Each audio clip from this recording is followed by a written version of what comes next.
Bonsoir et bienvenue sur Mon Financier pour faire un point à la clôture. Et c'était une séance à haute tension sur le CAC. L'indice parisien lâche de 81% à 4243 points. À la clôture, il fallait remonter à la fin du mois d'août pour voir le CAC 40 ployer sous les 4300 points. C'est désormais d'actualité.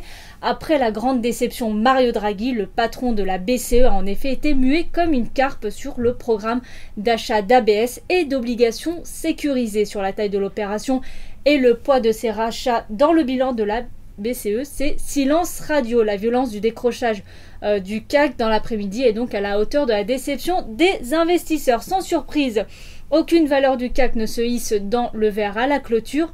Et c'est les banquières qui ont été victimes de prise de bénéfices, étant en première ligne de cette purge. Le Société Générale, lanterne rouge, lâche 5%, BNP Paribas redonne 3,5% et Crédit Agricole redonne 3,35%. Total plie de son côté de 4,98%, suivi de Saint-Gobain. Parmi les rares rescapés du jour, on peut citer TF1, relevé de neutre à acheter par UBS. Publicis, c'est de 1,14% alors que le groupe conserve son contrat publicitaire avec Samsung Electronics. LVMH rend 1,14% également malgré une note positive de JP Morgan. Et sur le marché d'échange, l'euro reprend 0,16% pour se négocier à 1,2643 face au dollar et rend 0,18% face au yen. Et l'once d'or est à l'équilibre à $1,211 l'once. Voilà ce qu'on peut dire à la clôture. Passez une excellente soirée.